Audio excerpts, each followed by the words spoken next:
किसी समय की बात है। एक संत थे जो गांव-गांव, शहर-शहर घूमकर अपने उपदेश देते थे। वे लोगों को जीवन की सच्चाई और शांति के बारे में सिखाते थे। संत बहुत सरल जीवन जीते थे।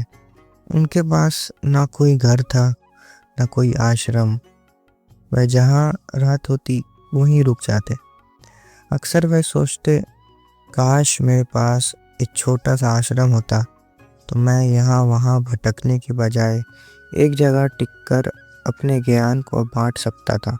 एक दिन किसी ने संत से कहा, आप उस राजा के पास क्यों नहीं जाते? वह बहुत दयालु और उदार है। जो भी उससे कुछ मांगता है वह राजा उसे दे देता है।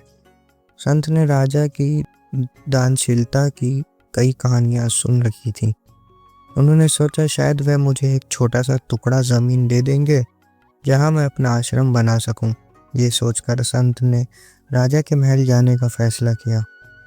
जब संत महल पहुंचे तो उन्होंने देखा कि वहां लोगों की लंबी कतारें लगी थी। राजा हर किसी की इच्छाएं पूरी कर रहा था। कोई सोना मांग रहा था, तो कोई चांदी, तो कोई घर, तो कोई अपनी समस्या का समाधान। आखिरकार संत की बारी आई। राजा ने उन्हें सम्मान पूर्वक नमस्कार किया और पूछा, पूज्य संत, मैं आपकी क्या सेवा कर सकता हूँ? संत ने विनम्रता से कहा, महाराज, मुझे बस एक जमीन का छोटा सा टुकड़ा चाहिए जहाँ मैं एक झोपड़ी बनाकर रह सकूं और अपने ज्ञान को लोगों में बांट सकूं।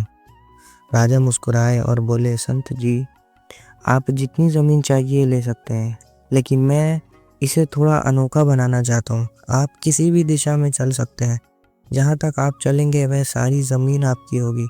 पर एक शर्त है, सूर्यास्त से पहले आपको वापस मेरे पास आना होगा। अगर आप समय पर नहीं लौटे तो आप सब कुछ खो देंगे। संत राजा की इस उदारता से बहुत खुश हुए। उन्होंने सोचा, ये तो कितना अच्छा अवसर है। संत ने बिना समय गंवाए चलना शुरू कर दिया। शुरुआत में वह एक शांत गति से चले। उनके मन में शांति थी कि कितनी ज़मीन वह आराम से चल कर ले सकते हैं, वही काफ़ी होगी। लेकिन थोड़ा देर बाद उनके मन में लालच आ गया।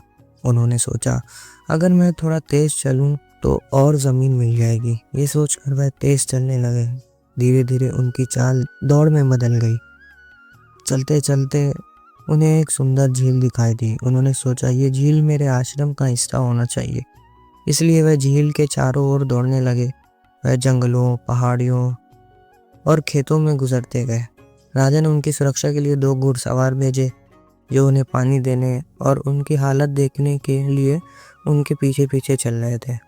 घुड़सवारों ने आवाज़ लगाई, संत जी रुक जाइए, थोड़ा आराम कर लीजिए, पानी पी लीजिए। लेकिन संत ने मना कर दिया। वह बोले, नहीं, मेरे पास समय नहीं है, मुझे और ज़मीन चाहिए। जैसे जैसे समय बीत रहा था, सूरज डूबने लगा। संत ने देखा कि समय कम बचा है। उन्हें राजा के पास लौटना होगा, नहीं तो वह सब कुछ खो देंगे। अब वह पूरी ताकत से दौड़ने लगे। उनकी सांस तेज हो गई और लड़खड़ाने लगे। लेकिन उनके मन में बस एक ही बात थी, मुझे समय पर पहुंच जाना है। आखिरकार जब सूरज डूबने वाला था, संत किसी तरह राजा के पास पहुंचे। वह जमीन पर गिर पड़े। उनकी सांसें तेज हो रही थीं और फिर वहीं राजा के चरणों में उन्होंने अपना आखिरी सांस लिया। राजा ने गहरी सांस लेते हुए कहा, यह ज़मीन आपके जीवन से ज़्यादा मूल्यवान नहीं थी। आपने जो दौड़ लगाई उसने आपकी जान ले ली। दोस्तों, ये कहानी सिर्फ संत की नहीं है, ये हम सबकी कहानी है। हम भी दौड़ रहे हैं, कभी पैसे के पीछे, कभी सफलता के पीछे, तो कभी भौतिक चीज़ों के पीछे। लेकिन इस दौड़ में हम क्या खो रहे हैं? अपनी शांति, अपना स्वास्थ्य, अपना सुकून और कभी कभी तो अपना जीवन भी। जीवन का असली सुख दौड़ने में नहीं, रुक कर जीने में है। संत की कहानी हमें सिखाती है कि लालच का कोई अंत नहीं होता। जितना भी पालो और पाने की इच्छा बनी रहती है। मृत्यु के बाद ही हमारी इच्छाएं पूरी होंगी। तो रुकिए, सोचिए, संतुष्ट रहना सीखिए। जीवन को एक दौड़ नहीं, एक सुंदर यात्रा की तरह देखिए। अगर आपको ये कहानी अच्छी लगी हो तो हमारे चैनल कहानी सूत्रों को सब्सक्राइब करें और दोस्तों के साथ शेयर करें। मिलते हैं ऐसे ही कहानियों के साथ अगली स्टोरी में। तब तक के लिए धन्यवाद।